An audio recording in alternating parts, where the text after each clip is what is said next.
Venerable Melania, the younger of Rome, commemorated on December 31st. St. Melania was born in Rome into a devout Christian family. Her parents, people of property and wealth, hoped that their daughter would marry and have children who would inherit their wealth. At 14 years of age, Melania was married to the illustrious youth St Pinianus. From the very beginning of their married life, St. Melania asked her husband to live with her in chastity, or else release her from the marriage. St Pinianus answered, "I cannot agree to this right now. When we have 2 children to inherit the property, then we shall both renounce the world." Soon Melania gave birth to a daughter, whom the young parents dedicated to God. Continuing to live together in marriage, Melania secretly wore a hair shirt and spent her nights in prayer. The second child, a boy, was premature and had severe complications. They baptized him, and he departed to the Lord. Seeing the suffering of his wife, St Pinianus asked the Lord to preserve St. Melania's life, and he vowed to spend the rest of their life together in chastity. Recovering, St. Melania stopped wearing her beautiful clothing and jewelry. Soon, their daughter also died. The parents of St. Melania did not support the young couple's desire to devote themselves to God.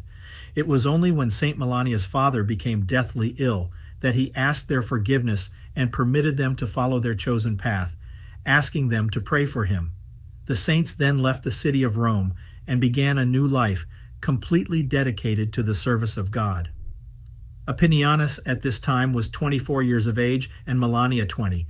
They began to visit the sick, to take in wanderers, and to help the indigent. They visited those who were exiled and mine convicts and the destitute there in debtors' prison. After selling their estates in Italy and Spain, they generously helped monasteries, hospitals, widows, and orphans in Mesopotamia, Syria, Egypt, Phoenicia, and Palestine. Many churches and hospitals were built with their assistance. Churches of both West and East benefited from them.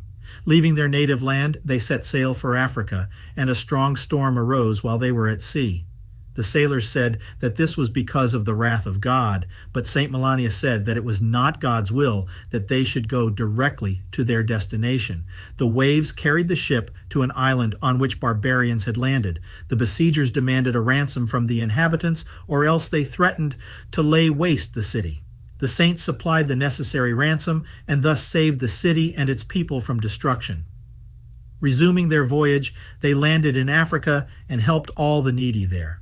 With the blessing of the local bishops, they made offerings to churches and monasteries. During this time, St. Melania continued to humble her flesh by strict fasting, and she fortified her soul by constantly reading the Word of God, making copies of the sacred books, and distributing them to those who lacked them. She sewed a hair shirt for herself, put it on, and continued to wear it. The saints spent 7 years in Carthage and then decided to visit Jerusalem. At Alexandria, they were welcomed by the bishop, St. Cyril, and they met in church with the holy elder Nestorius, who was possessed of the gift of prophecy and healing. The elder turned to them and told them to have courage and patience in expectation of the glory of heaven. At Jerusalem, the saints distributed their remaining gold to the destitute and then spent their days in poverty and prayer. After a short visit to Egypt, where the saints visited many of the desert fathers, St. Melania secluded herself in a cell on the Mount of Olives. Only occasionally did she see St. Pinianus. Later, she founded a monastery, where eventually 90 virgins lived in obedience to St. Melania. Out of humility, she would not consent to be abbess, and lived and prayed in solitude as before.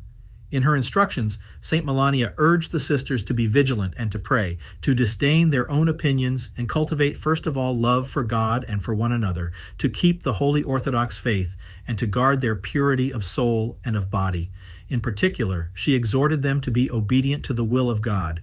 Calling to mind the words of the Apostle Paul, she counseled them to keep the fasts not with wailing nor from compulsion, but in virtuous disposition with love for God. By her efforts, an oratory and altar were built in the monastery where they enshrined the relics of saints, the prophet Zechariah, the holy proto-martyr Stephen, and the 40 martyrs of Sebasti. About this time, St. Pinianus fell asleep in the Lord. St. Melania buried his relics, and there spent another 4 years in fasting and unceasing prayer.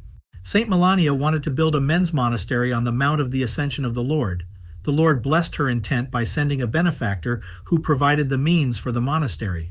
Joyfully accepting it, St. Melania finished the great work in a single year. In this monastery, saintly men began to lift up unceasing prayer in the Church of the Ascension of Christ. Having completed her tasks, the saint left Jerusalem for Constantinople, hoping to save the soul of her pagan uncle Volusianus, who had traveled there from Rome. Along the way, she prayed at the relics of St. Lawrence, August 10th, at the place of his martyrdom, and received auspicious signs. Arriving in Constantinople, the saint found her uncle had fallen ill. Her demeanor and her inspired discourses had a profound influence on the sick man. He gave up pagan impiety and died a Christian. During this time, many inhabitants of the capital were deceived by the heretical teaching of Nestorius. St. Melania accepted anyone who turned to her for proper explanation, converting many of them to Orthodoxy. Many miracles were worked through the prayers of the saint. Returning to her own monastery, the saint sensed the approach of death and told this to the priest and the sisters. They listened to her final instructions with deep sorrow and with tears. Having asked their prayers and commanding them to preserve themselves in purity, she received the holy mysteries with joy. St. Melania peacefully gave up her soul to the Lord in the year 439. Ave Maria Stella